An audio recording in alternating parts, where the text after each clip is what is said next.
It's always good to hear from my friend from Massachusetts.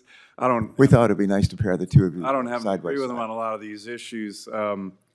Just a reminder, the administration put a moratorium on any oil and gas leasing. And by the way, any permits to drill, that's a more detailed requirement. They're still sitting on 4,621 permit to drill applications that they've stopped. So we have a lot of difference on this, but here's an area where Senator Markey and I probably agree. He talked about a revolution. He talked about greenhouse gas emissions. Let's get that up there. Okay, I want to talk about this chart for quite some time because it never gets the attention that it deserves. So right here, this shows that's from 2005 to 2020, the United States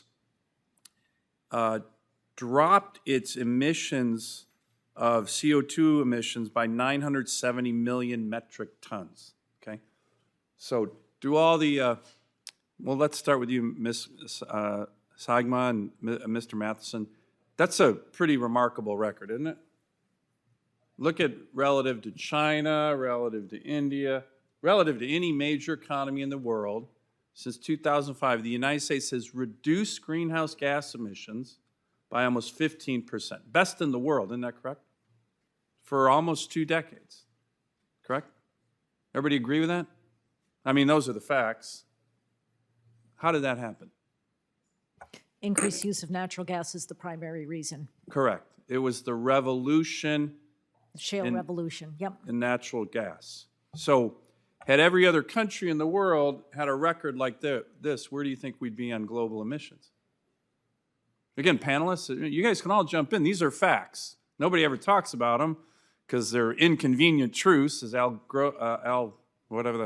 Gore, thank you. I was thinking about someone else, but that's a whole other story. Mr. Matheson, do you want to comment on this? Look, I think from the electric cooperative perspective, yeah, we've seen a reduction in emissions. I mentioned it in my testimony, primarily driven by switch to increased use of natural gas. We also have had but I mean, this is astounding, isn't it? I mean, we're the leader in the world by far, correct? Yeah, the chart says it. Yeah. Yeah. And China, of course, and India are going through the roof, correct? So my question always is to the Biden administration, why would you stop that? Because right now, I mean, just look at the FERC's latest ruling. They all seem to be focused on shutting down the production of oil and gas. If this is the record right now, do you think it makes sense, Ms. Sagma, to shut down the production of natural gas in America or make it harder to produce like the FERC's latest rule just did?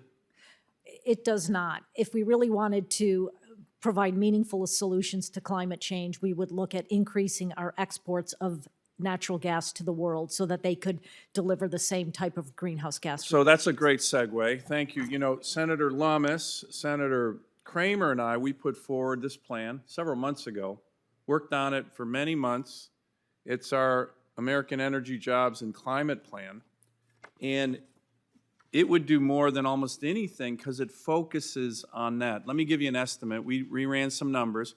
If the United States significantly increased exports of a clean-burning American natural gas globally to India, we already export to India, we already export to China, what do you think the global emission reductions would be?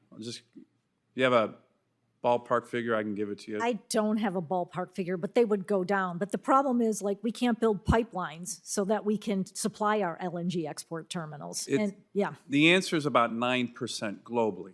9%, which is remarkable. That's modeling that we did as part of our plan. And it's based not on some pie-in-the-sky predictions that John Kerry and others make when they go around the world telling countries not to buy American natural gas. Can you believe that? That's what he does, which is, to me, remarkable, almost un-American. But how could we get to this? What are your recommendations where we can take what we're doing in America, and could you imagine if the rest of the world did what we're doing? what greenhouse gas emissions globally would do. They would dramatically drop. It would empower America in terms of our jobs, in terms of our energy, in terms of lower greenhouse gas emissions here and abroad. What more can we do to make that a reality besides adopting the Sullivan, Kramer, Lummis plan, which we know that you're all very enthusiastically supporting?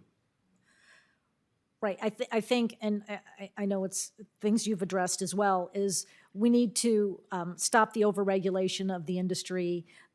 And of course, we're heavily regulated, and we should be, but it's the additional regulations that they continue to pile on that are meant to get to an answer of no when it comes to natural gas projects.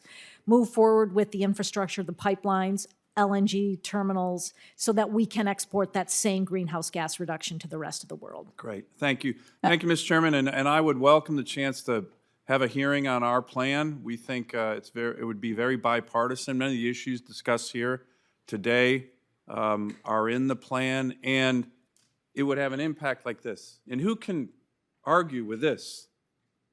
Who can argue with this? I don't even think my friend Ed Markey can argue with this. That is that's real success, and we need to continue it, not try to curtail it or shut it down. Thank you, Mr. Chairman. And Mr. Chair, if I could just add one more thing Please. to that. Well, I'd like to say, I mean, that from 2005 to 2020, I mean, I personally was working in the solar industry at that time, and that's when we saw the great advent of the renewable energy industry, solar coming online, wind coming online. So those reductions from the United States are all due to great policies that we adopted here to advance renewable energy. But those Not as much as natural gas. With all due respect, those reductions that I'm showing right there almost have zero to do with renewables. I'm an all the above policy promoter in terms of energy, but that chart is due to the revolution in natural gas, and if you're claiming otherwise, you don't know what the facts are. Thank you, Mr. Chairman.